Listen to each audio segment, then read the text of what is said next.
Okay, so there it is, Elatostema. This one is called Elatostema multicanaliculatum, but I prefer to short it into Elatostema multica.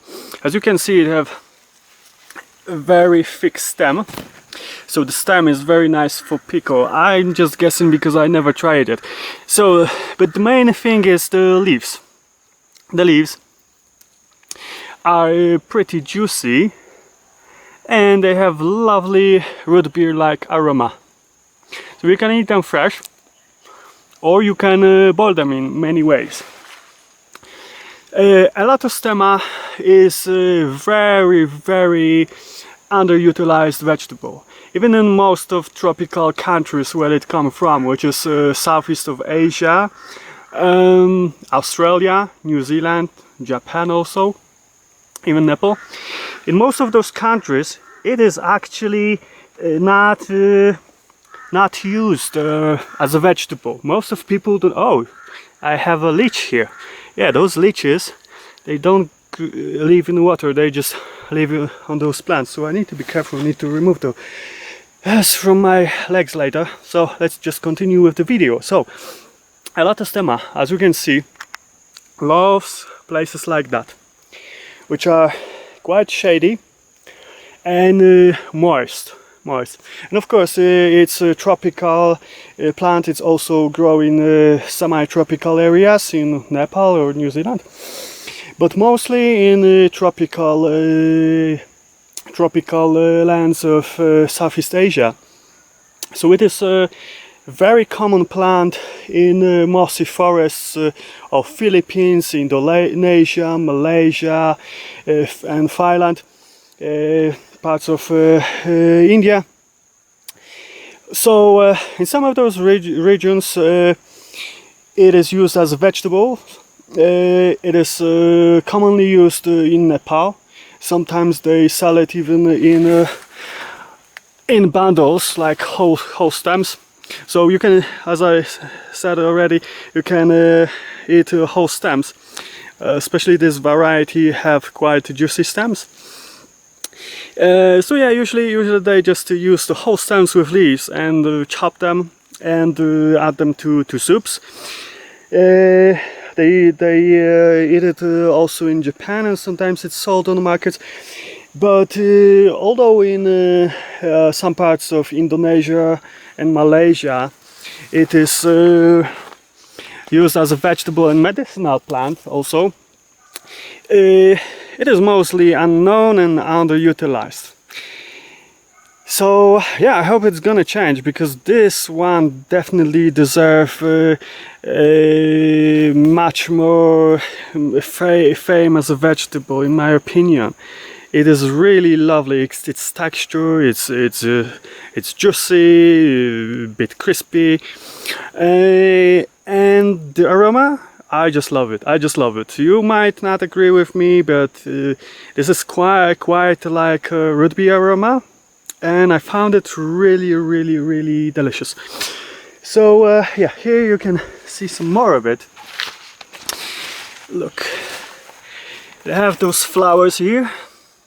So these are female flowers, because no, sorry, these are male flowers, because Elatostema have male and female plants separately. So if you want to see it, you need to have both of them. Let's just look if there's any female here, but I cannot see.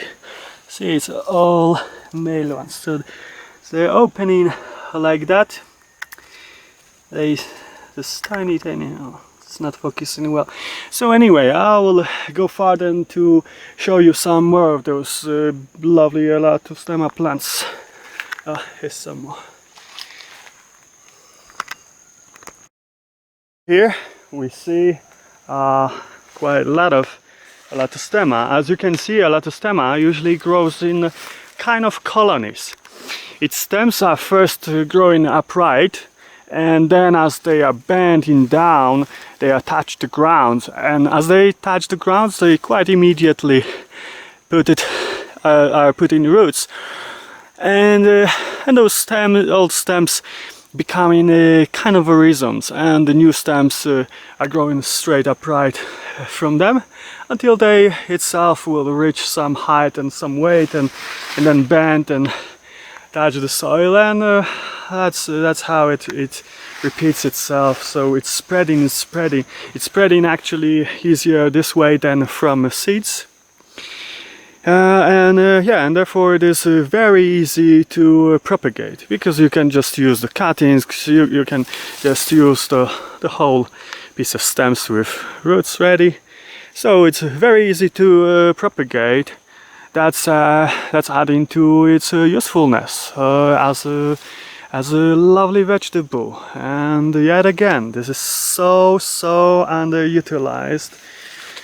Very little people outside of Southeast Asia ever heard about it, and even people in Southeast Asia that are very familiar with it usually never heard about that it's eatable, especially here in the Philippines. You see, I'm in the Philippines, and this plant is abundant here. Many different species of Elatostema grows here wild in places like here. See, this is actually the riverbed. It's seasonal river. In the rainy season it is all turning into quite a big river, but now it's quiet because it's still dry. So in places like that, you see, it's pretty shaded. It thrives. So again, it's pretty common in Philippines, but no one ever told me about that it's eatable. Neither I found it in any book. I found about it first when I was searching for information about the plants, and the first information I found about its edibility comes from Nepal. So in Nepal they really appreciate it. They eat it quite common in rural areas. When they climb in mountains, they made soup from it, which they claim that protects them from body aches.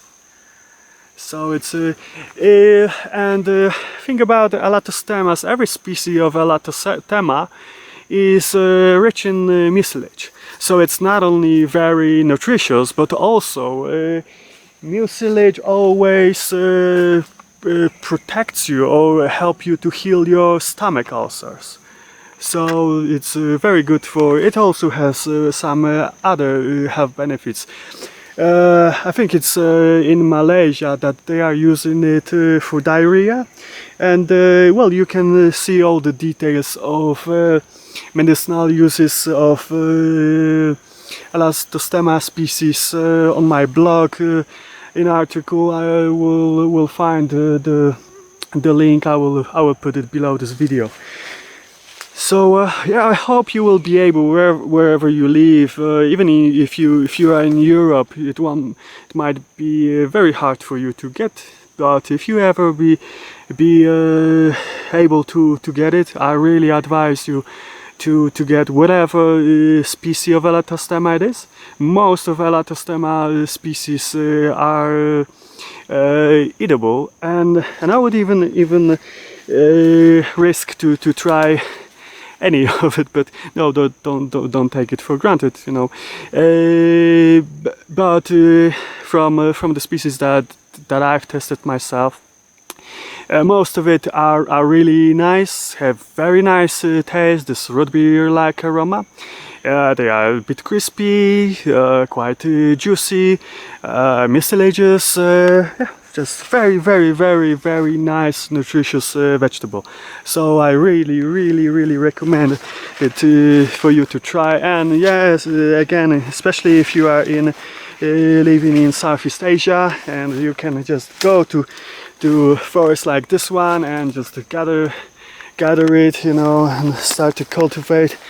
This is really something I would highly recommend for you. One of the most underutilized wonderful vegetables.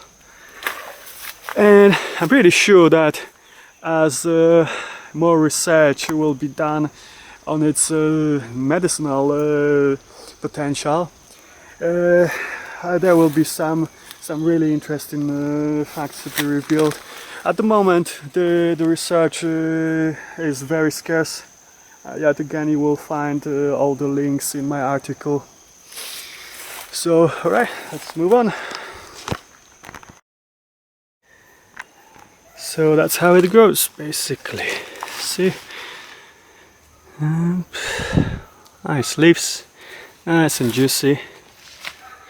Unfortunately, as you can see, some pests really like it, just as I do. So if you will try to grow it, be careful for snails, also aphids, and I even noticed some spider mites on that. So yeah, that's a pesky one.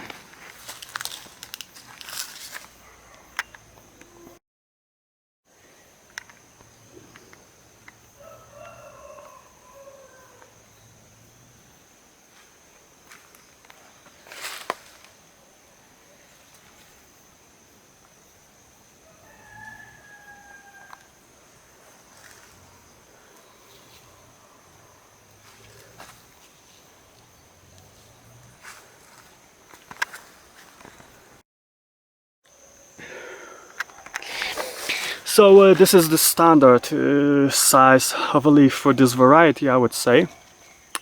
Yeah, if you will water it well, give it a very good compost soil, it can be even bigger and even juicier. So yep, that's how it is. Lovely vegetable. So there it is. This one is quite small one, young, but it will grow bigger. So here you can see it's not growing very well because apparently it don't have enough water. But it's still nice to eat.